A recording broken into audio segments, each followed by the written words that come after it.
자, 이번에도 가족들 사이에 벌어진 소송전이에요. 네, 지난해 대만 대법원에서요. 어머니와 아들이 법정에 서서 화제가 됐었습니다. 모자가 법정에 선 이유는 아들이 어머니와의 계약을 지키지 않았기 때문인 것인데요. 이 어머니가요.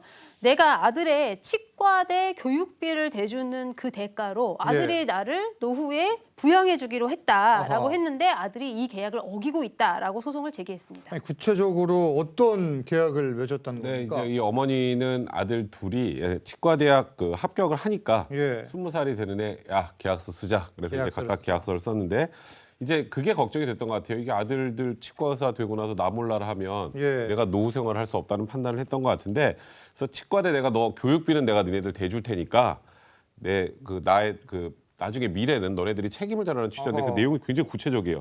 이제 치과 병원을 나중에 이제 치대를 나와서 개업을 할 거 아니에요? 예. 개업을 하면 거기서 나오는 수입이 총 이제 170만 달러니까 대략 한 18억 원 정도 이를 때까지 순이익의 60%를 이 어머니에게 지급하라. 라는 그런 계약을 맺었던 겁니다. 상당히 구체적으로 지금 적시를 했는데 국내에도 이런 일들 있습니까? 간혹 이런 계약서 쓰시는 경우가 있는데 보통 예. 뭐 부동산을 물려주면서 그렇죠. 조건부 증여 계약을 해서 나중에 이제 효도 계약이라고 하죠. 예. 이런 계약을 하는데 어떤 직업을 가지면 그 직업의 소득 60%를 달라는 것은 우리나라 정서에서는 아직 많이 예. 발생하는 일은 아닌데 변호사 입장에서 보면 훌륭한 계약서 쓰신 건 맞습니다. 변호사 입장에서 봤을 때. 아니, 20살이란 점도 좀 눈에 띄어요. 대학교 1학년이잖아요. 미성년자일 때 계약서를 썼으면 예. 사실 그 계약의 효력을 다투기도 좀 있을 수 있겠죠.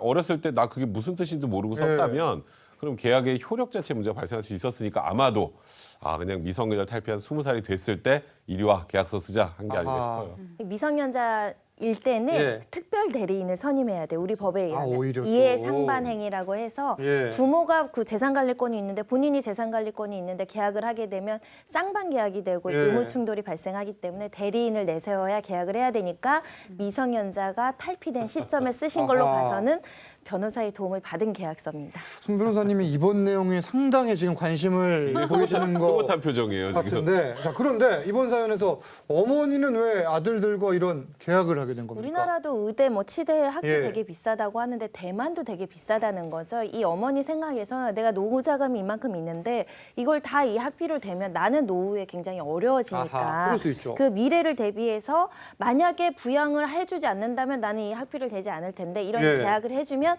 그래도 내 노후 자금을 그 치과 대학 학비로 낼 수 있다라고 판단했던 것 같고요. 아마도 변호사의 코치도 있었던 거로 보입니다. 그런데 어머니도 역시 치과 의사였다고 해요? 네, 그렇습니다. 이 어머니도 치과 의사였고요. 예. 상당히 좀 부유한 집안의 딸이었던 것 같고요. 근데 군인 가문의 남편과 결혼을 해서 이제 살고 있었는데 그러다가 이혼을 이제 했고요. 예. 그 이후에 이제 싱글맘으로 두 아들을 굉장히 열심히 길러서 어떻게 해서든 치과 의사를 만들려고 아하. 노력을 했습니다. 그래서 2003년도에 두 아들이 모두 각각 치과 개원이가 됐습니다. 어머니의 바람대로 두 아들 모두 치과 의사가 된 건데 이 계약은 왜 안 지킨 거예요? 사실 이제 아들이 둘이잖아요. 예. 이제 큰 아들 같은 경우에는 그래도 뭐 똑같이는 못 지켰던 것 같아요. 그래도 다달이 뭐 이렇게 뭔가 수입의 일부를 어머님한테 갖다 드려서 별 문제가 예. 없었는데 이제 문제는 둘째 아들입니다. 둘째 아들. 이제 둘째 아들이 이렇게 주장을 하는 거예요. 아니 내가 치과 의사가 되고 예. 엄마 그 치과에서 일했잖아. 근데 그때 일할 때 대략 못 받은 걸 감안하면 100만 달러 정도는 이미 엄마한테 준 거니까 아하. 나는 더 이상 돈 못 드려. 예. 이러면서 이제 소송을 하게 된 거죠. 이 어머니 입장에서는 좀 서운했을 것 같은데 이 결국은 지금 보니까 소송으로 실제 이어졌어요. 네, 소송으로 간 건 좀 불행하죠. 안타까운 예. 상황인데 법원에서 이 계약의 효력을 인정을 해줬고요. 아들이 어머니에게 약속한 대로 이 부양요조의 금액을 지급하라. 8억 원 정도 지급하고 이자까지 10억 3천만 원을 갚으라. 이렇게 이제 판결을 내렸다라고 하고요. 대만도 굉장히 효 사상에 대해서 아하. 존중하는 나라이기도 하거든요.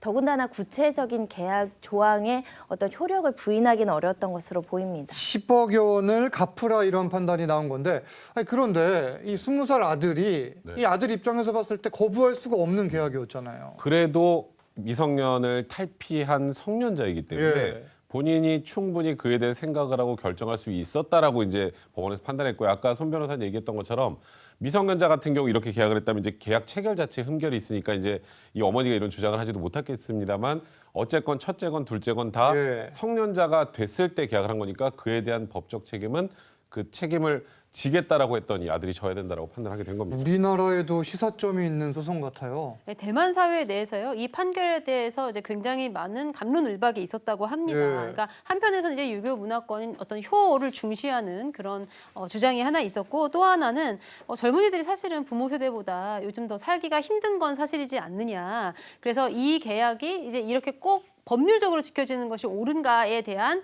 이제 그런 논쟁이 있었습니다. 알겠습니다.